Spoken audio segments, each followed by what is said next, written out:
नमस्कार, मैं शालिनी और आप देख रहे हैं केकेएन न्यूज, जो आपको निष्पक्ष सच्ची खबरें सबसे पहले केकेएन न्यूज पर मिलती है। नेतन्याहू का मास्टर स्ट्रोक, व्हाइट हाउस में डिनर पर अमेरिकी राष्ट्रपति को दिया खास तोहफा। अमेरिका और इजरायल के बीच रिश्तों में गहराई लाने की दिशा में एक दिलचस्प और कूटनीतिक क्षण सामने आया जब इजरायल के प्रधानमंत्री बेंजामिन नेतन्याहू ने वॉशिंगटन डीसी में अमेरिकी राष्ट्रपति जो बाइडेन को डिनर के दौरान एक खास तोहफा भेंट किया। यह मुलाकात न केवल राजनीतिक रूप से महत्वपूर्ण रही बल्कि व्यक्तिगत सौहार्द और दोस्ती को भी नए आयाम देने वाली साबित हुई। इस डिनर का आयोजन व्हाइट हाउस में किया गया था, जहां नेतन्याहू और बाइडेन ने द्विपक्षीय संबंधों, क्षेत्रीय सुरक्षा, गाजा युद्ध के हालात और ईरान के परमाणु कार्यक्रम जैसे गंभीर मुद्दों पर चर्चा की। इन तमाम गंभीर चर्चाओं के बीच नेतन्याहू ने अमेरिकी राष्ट्रपति को एक ऐतिहासिक और सांस्कृतिक महत्व वाला तोहफा भेंट किया, जिससे माहौल में एक मानवीय गर्मजोशी घुल गई। नेतन्याहू का तोहफा क्या था? प्राप्त जानकारी के अनुसार नेतन्याहू ने जो बाइडेन को एक यहूदी ऐतिहासिक धरोहर से जुड़ा प्राचीन कलाकृति या प्रतीक चिन्ह उपहार में दिया।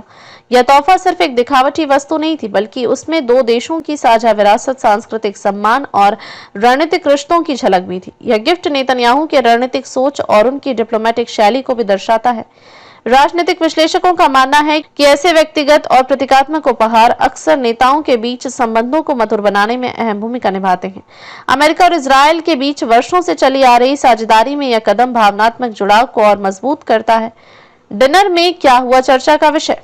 व्हाइट हाउस के सूत्रों के मुताबिक नेतन्याहू और बाइडेन के बीच में यह बैठक अनौपचारिक तो थी, लेकिन बातचीत का स्वरूप गंभीर और उद्देश्यपूर्ण रहा।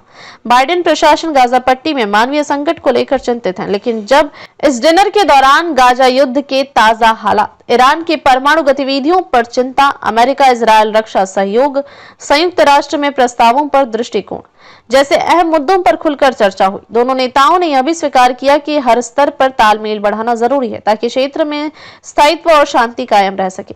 व्यक्तिगत रिश्ता भी आया सामने। नेतन्याहू और जो बाइडेन एक दूसरे को लंबे समय से जानते हैं। दोनों नेताओं के बीच पहले भी अनेक बार निजी और औपचारिक मुलाकातें हो चुकी हैं।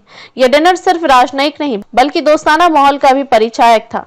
दोनों नेताओं की बातचीत में पुरानी यादें, पारिवारिक बातें और व्यक्तिगत अनुभव भी शामिल रहे, जो यह दिखाता है कि अंतर्राष्ट्रीय राजनीति में भी मानवीय पहलू को नकारा नहीं जा सकता। इस मास्टर स्ट्रोक का राजनीतिक अर्थ, नेतन्याहू का यह प्रतीकात्मक लेकिन सार्थक तोहफा उनके विदेश नीति की परिपक्वता को दर्शाता है। जब वैश्विक स्तर पर इजरायल को आलोचनाओं का सामना करना पड़ रहा है, ऐसे समय में अमेरिकी राष्ट्रपति के साथ सौहार्दपूर्ण मुलाकात और निजी स्तर पर गिफ्ट देना रणनीतिक बढ़त की दिशा में एक अहम कदम है। विशेषज्ञ मानते हैं कि इस मुलाकात और तोहफे से यह संदेश गया है कि इजरायल अभी भी अमेरिका का महत्वपूर्ण सहयोगी बना हुआ है। यह मुलाकात न केवल दोनों नेताओं के रिश्ते को मजबूती देती है, बल्कि आने वाले समय में द्विपक्षीय संबंधों में सकारात्मक ऊर्जा का संचार भी करती है। निष्कर्ष, दुनिया की दो बड़ी लोकतांत्रिक शक्तियां अमेरिका और इजरायल के बीच यह डिनर सिर्फ एक औपचारिकता नहीं थी, बल्कि यह द्विपक्षीय संबंधों में आत्मीयता, सम्मान और रणनीतिक साझेदारी का प्रतीक बन गया। ताज़ा खबरों के लिए केकेएन न्यूज़ पेज को फॉलो करें और लाइक करें और सब्सक्राइब करें। बेल आइकन दबाना ना भूलें। अगर आप हमें फेसबुक, ट्विटर, इंस्टा के माध्यम से देख रहे हैं तो फॉलो, कमेंट करना ना भूलें।